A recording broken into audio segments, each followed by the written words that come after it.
The more I go in looking for occupation, the more I find money. And I don't understand, so I'm going deeper and deeper. And then in 2010, I'm getting into a very interesting story about how the Israeli government and the Israeli army was selling a new tear gas canister into the government of police, the police and government of the Singapore people. They're selling tear gas canister to fight their protest in their country. And during this time, I'm looking and I'm saying, Israel is selling tear gas canister? So I'm going into the website of the Minister of Security in Israel, and I find out they're saying that Israel just concluded a deal with the Singapore government of selling the best tear gas canister ever produced and tried by the Israeli army. And it mentioned there a few lines later that this tear gas canister was proven to be the most deadliest ever. And I'm going back and I'm saying, wait, try the tear gas canister. Who would be agreed to be tried? And then I understand. They're trying the weapons every day. Not in labs, down there on the field. They're trying their weapons. I was trying their weapons in Bil'in, in Yalin, in Kfar Kadum, in Abi Salah, in Bethlehem, in Hebron. El-Halil, South Marchevon, in East Jerusalem. We're trying the weapons every day, and then we're selling it outside. And I couldn't believe the things that I'm seeing, so I'm going deeper and deeper. And then I realized that, you remember this guy, the young guys that threw stones in the beginning of the protest? They were not Palestinians.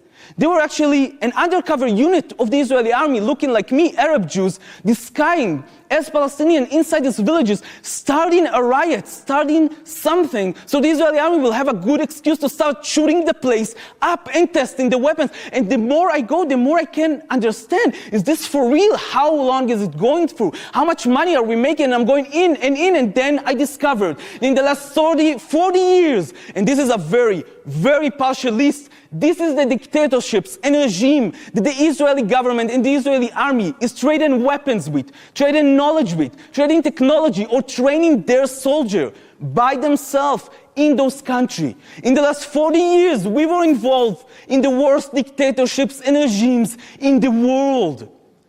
And we were making a killing out of it, literally. We're making so much money out of it. And then I understand. This is not an occupation. It's a laboratory. Sometimes as a soldier, I would infuse poison to Palestinians. Sometimes as a protester, I will run away with Palestinians and be in a lab rat. But all this time, we're trying weapons out and selling them out there. In the source of everything, it's not the religion, it's not the land, there's a lot of money. And I understand that I'm standing in the wrong place. And I'm moving to New York City from Jerusalem. It's a big change. And I'm standing in New York City. In the last 3 years, I'm researching the relationship between our army and your army, our government and your government, and all the money that flows in the middle. Now I'm going to do a cut just for a second and do a different ending than usual. We're doing it in the last few last lectures, and I want to try it now. 2.5 months ago, we were on the Maryland highway on our way to do this kind of lectures in Washington, D.C. And we were on our way, we crashed our car in the middle of the Maryland highway. When we were stuck in the middle of the highway, people were driving next to us, and we did something we don't really like to do. We called the police. And the police came very fast, very efficient. The Maryland officer police came and took us out of the highway. Tall car came and took my and another friend with our car to the lot. And I got a ride along with the Maryland officer police. And for 10 minutes, we're driving silently, and I have no idea it's going to change my life, this ride. And we're driving quietly, and then the guy is looking at me, the officer of the Maryland police is looking at me and saying, so, where are you from? And I'm saying, oh, I'm from Israel. I'm from Israel. And the officer is saying, oh, man, you guys are badasses. You know how to silence the one that opposes you. You know how to calm them down. Nobody disobey you. You guys are the best. And I'm saying, whoa. I don't think you really know a lot about the Israeli army, so, never mind. I'm saying, oh, no. I just came back from there. I'm saying, what, as a tourist? I'm saying, no, with the Maryland police. We just came back from training with your military and your police. I'm saying, what? I'm saying, oh yeah, all of our police here in the US is going to a few weeks to Israel and trained with your army and your police. And I'm starting investigating more and more, getting more information out there. And then before I leave the house, before I leave the car, his car to the lot, I'm thinking, is there a chance you know Shlomo Efrati? My father, the head of investigation of the Jerusalem police? And the guy takes out his cell phone and flipping pictures. And he got a picture hugged with my dad in the middle of the night in Washington, D.C. And I'm just blown away. I'm going out of the car and I'm calling my dad in Jerusalem. And I'm saying, Dad, what the hell? And my dad is telling me, oh, come on, Irani, don't be naive. You know NYPD got an office in Tel Aviv, right? You know we got an office in New York, right?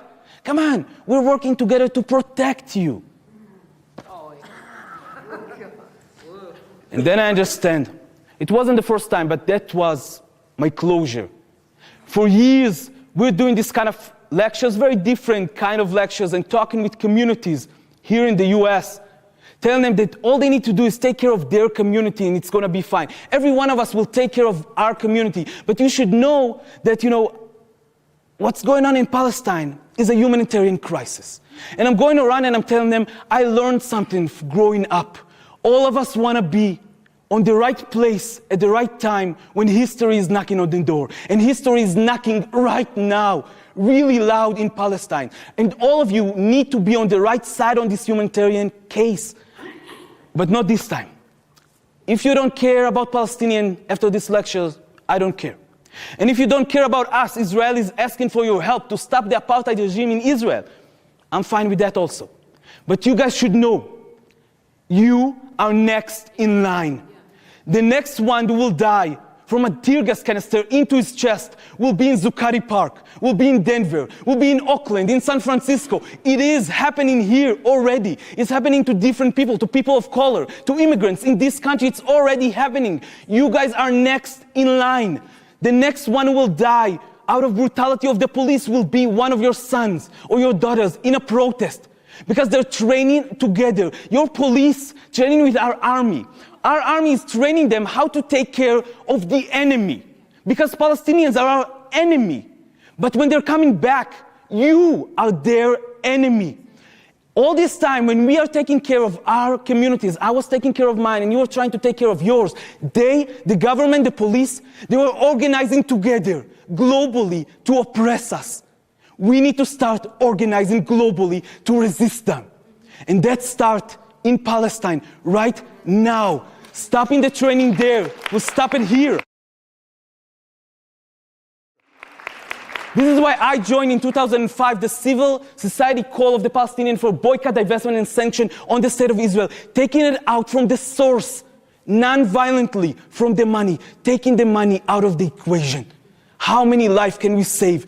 Everybody knows the apartheid regime will stop. The question is how fast and how many people is going to die there and here until it will happen. We need to start organizing globally to resist them.